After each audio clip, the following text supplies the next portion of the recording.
کہاں تھے سارے وکیل؟ مطلب مجھے نہیں سمجھ آ رہا، 4 سال فل کورٹ کی میٹنگ نہیں ہوئی. میں کسی پہ انگلی نہیں اٹھا رہا ہوں، میں صرف آپ کو ایک فیکٹ بتا رہا ہوں. اہمیت، انسٹیٹیوشن کی اہمیت چیف جسٹس سے نہیں ہوتی ہے، انسٹیٹیوشن کی اہمیت تمام ججز سے ہوتی ہے، سول جج سے لے کر کے چیف جسٹس آف پاکستان تک. انڈیپینڈنس آف جوڈیشری پہ کوئی کسی قسم کا کوئی حملہ ہوگا، ہم سب سے پہلے میں آؤں گا، پھر یقیناً میرے سارے ساتھی میرے ساتھ کھڑے ہوں گے اس میں.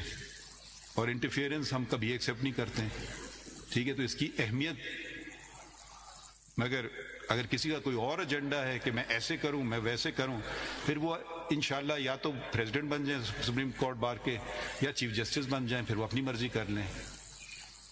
یہ جو پریشر جو آئے گا نا، ہم نہیں برداشت کریں گے پریشر اس طرح کا. اب یہ چیزیں ہم کر رہے ہیں administratively. Full court administrative function ادا کرتی ہے، جوڈیشل فنکشن نہیں ادا کرتی، آپ ہم سے بہتر جانتے ہیں.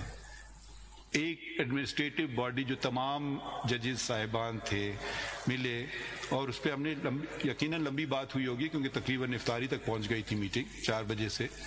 تو یہ فیصلہ ہوا کہ ایڈمنسٹریٹو ہیڈ سپریم کورٹ کا چیف جسٹس ہوتا ہے، اور اگلا چیف جسٹس سینئر موسٹ جج بھی ہوتا ہے، تو اس کو کنٹینیوٹی ملنا چاہیے کہ ہم لوگ ملیں پرائم منسٹر سے ایڈمنسٹریٹولی، ناٹ جوڈیشلی. ذرا فرق، آئین میں فرق ہے چیزوں کے.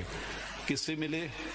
پرائم منسٹر سے اور لا منسٹر سے، یقیناً ان کا تعلق ہے لا سے.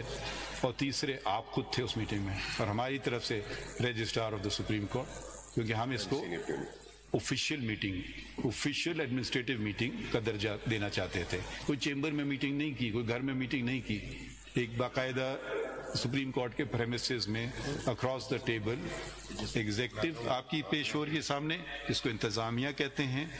اور پرائم منسٹر ایک حد تک مقننہ کے بھی ہیڈ ہوئے، کیونکہ میجورٹی ووٹ ان کو سپورٹ ہے، اسی لیے وہ پرائم منسٹر ہیں.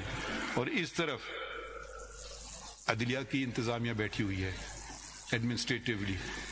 تو یہ میٹنگ ہوئی. اب آگے تھوڑا پڑھتے ہیں ذرا. Prime minister